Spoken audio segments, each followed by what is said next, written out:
Bueno, está con nosotros el diputado Nicolás del Caño. Diputado, gracias por venir. Gracias a vos, Adrián. Bueno, a ver, comienzo por la introducción que vos quieras hacer. A ver, no te hago ninguna pregunta en primer lugar, sino a ver qué tema más te preocupa a vos hoy del que vive la Argentina. No, bueno, creo que la preocupación está focalizada, por supuesto, en todo el tema sanitario y, por otro lado, en toda la cuestión económica, ¿no? Que las consecuencias del confinamiento masivo está trayendo consecuencias muy graves, sobre todo para los sectores más vulnerables, para las trabajadoras y los trabajadores, ¿no? Creo que eso está muy claro. Ayer estuvo el ministro Ginés y recién ustedes mostraban esta reunión con empresarios de la salud que son aquellos que lucran con nuestra vida, digamos, ¿no? Entonces me parece que acá hay un problema, porque él ayer señaló algo que no es exactamente lo que nosotros veníamos reclamando, pero iba en algún modo apuntaba a centralizar el sistema de salud. ¿Qué quiere decir esto? Vos, por ejemplo, hoy en la Argentina tenés un 28% de los establecimientos que son públicos, pero el 40% de la población se atiende en hospitales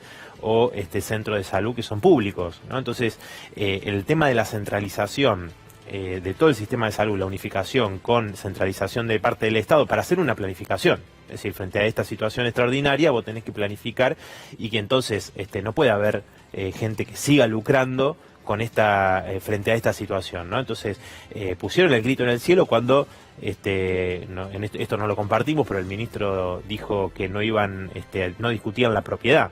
Fíjate que en Irlanda se nacionalizó el sistema de salud. Entonces, frente a esta situación, no podemos permitir que sigan lucrando. Por ejemplo, una persona, supongamos que hay en una hipótesis que ojalá no suceda, pero digo, viendo lo que sucede en otros países, si vos tenés colapsado el sistema público y una persona que tiene que ir a una dependencia privada, no tiene dinero para pagarlo, entonces no lo van a atender.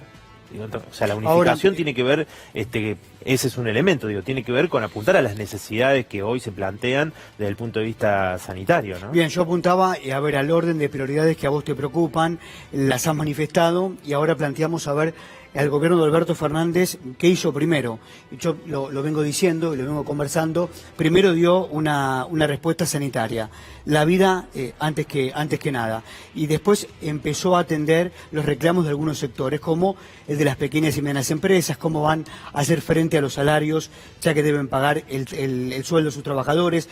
¿Cómo lo ves en esa estrategia al gobierno? Mira, nosotros desde un primer momento lo que sostuvimos, y aún hoy seguimos sosteniendo, ayer lo hablamos con el ministro también, es el tema de que frente a la estrategia de confinamiento social masivo, sin testeos masivos, como dice inclusive la Organización Mundial de la Salud, bueno, tiene menos eficacia, digamos. De hecho, la experiencia de Corea del Sur, Alemania, otros países demuestra que el hecho de poder testear masivamente te permite aislar a las personas que rodean, amigos, familiares, compañeros de trabajo de esas personas que se han contagiado. Entonces, de esa manera, evitar la propagación o aplanar la curva de contagios, como lo hicieron en estos países. Digo, eso es lo que dicen los especialistas, ¿no? Entonces, ahí hay un punto que nosotros marcamos de un comienzo, inclusive cuando estuvimos en la Casa Rosada también lo dijimos.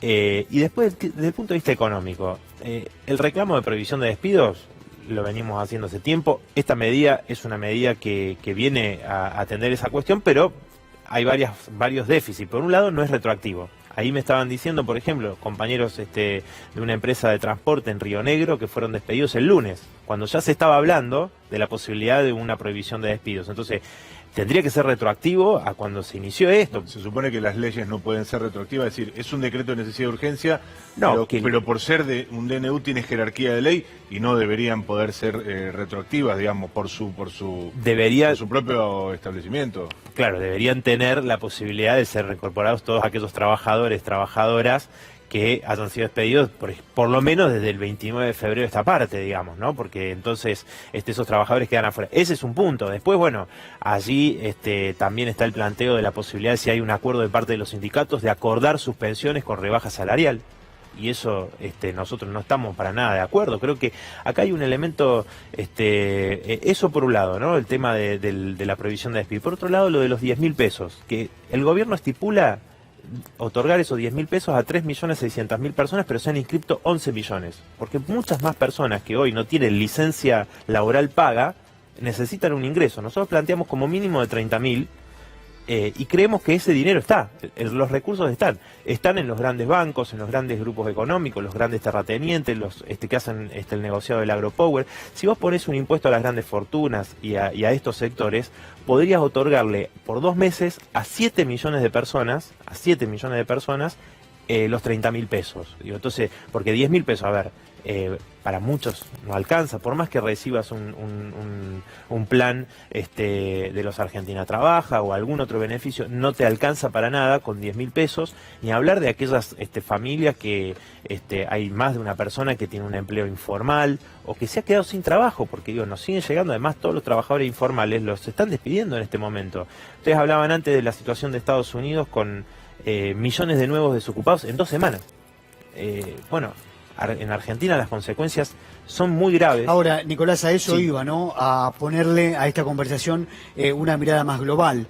Hay diferencia sobre el avance del coronavirus y cómo los líderes del mundo lo están combatiendo en cuanto a medidas económicas. Yo, a ver, esto es una opinión, lo veo a Alberto Fernández activo en ese sentido, anunciando medidas económicas para contener, sobre todo, a los sectores más humildes, y otros gobiernos de otras partes del mundo. Vos hablabas de Estados Unidos, pero aquí nomás, Bolsonaro, recién ahora está recapacitando, ¿no? No, lo de Bolsonaro es un desastre porque parte de negar la realidad de la pandemia, ¿no es cierto? Entonces, a partir de eso, él está congraciado con los grandes grupos económicos que no quieren perder un centavo y por eso no están de acuerdo con las medidas sanitarias que se recomiendan, ¿no? Eso para empezar. Y después, bueno, yo creo que, insisto con esto, las medidas, ¿desde qué punto de vista son insuficientes? Desde el punto de vista de que, miremos lo de Techin, ¿no? Techin despidió 1.400 trabajadores ¿para qué? Para justamente chantajear. Vamos a despedir tanto, ¿para qué? Para que se le dieran beneficios. Entonces, y el Estado se haga cargo de parte del salario de trabajadores. Bueno, yo creo que ese es el punto. Es decir, acá hay una disputa ya abierta por quiénes son los que van a pagar la crisis económica que ya está a la vista, digamos, y lo que va a ser post cuarentena, que va a ser aún peor, según dicen todos los economistas. ¿Cómo ve la izquierda, diputado, esta idea del gobierno de asistir sobre los salarios de las empresas con mayor volumen de recursos a las que tienen de 1 a 100 empleados y con repro especial de 6.000 a 10.000 pesos para la que tiene más de 100 trabajadores? A ver, nosotros creemos que lo que tendría que darse, primero, es no meter la mano en al ANSES, digamos, ese por un lado, ¿no? O sea, la asistencia debería venir de impuestos a los grandes grupos económicos, a los grandes bancos. La mala noticia, porque la parte de la asignación para las empresas de menos de 100 la va a definir la ANSES. Bueno, por eso mismo te digo, o sea, yo creo que debería salir esos recursos, ¿no? Para pequeños emprendimientos, etcétera, debería salir de los grandes grupos económicos, no del dinero del ANSES. Eso siempre se echa mano al ANSES, pero nunca se le tocan las ganancias y las riquezas a estos. Te digo, un impuesto del 3% a las grandes fortunas se podría, y a los grandes bancos, a los grandes terratenientes, se podría otorgar un salario de cuarentena por 2 meses a 7 millones de personas. Entonces, pongamos el foco en los que nunca quieren hacer ningún tipo de esfuerzo, nunca quieren pagar nada, y no en quienes siempre son los que pagan las crisis, porque muchos hablan inclusive que las consecuencias van a llevarnos a una situación similar desde el punto de vista de la catástrofe social y económica a lo que sucedió en el 2001-2002. Entonces, ¿cómo evitamos eso? Que las grandes mayorías paguen la crisis con más desempleo, con el hambre que ya existía en la Argentina antes de esta crisis, que ahora se va a agudizar aún más? Bueno, afectando, digo, ante una situación extraordinaria hay que tomar medidas extraordinarias. Quizás en otros momentos no se tomaron, bueno, ahora sí, hay que afectar esos intereses y realmente que retroceda el gobierno con el tema de la salud privada, de poder unificar el sistema de salud. Es grave, digo, porque se cede a la presión de estos grupos económicos que, insisto, ellos siempre quieren sacar tajada hasta en una situación muy grave como en la que estamos hoy. Entonces, que no vengan a decir que están queriendo colaborar cuando en realidad todos están pujando por sacar tajada de esta situación, ¿no es cierto? Nicolás, muchas gracias, No, muy gracias amable.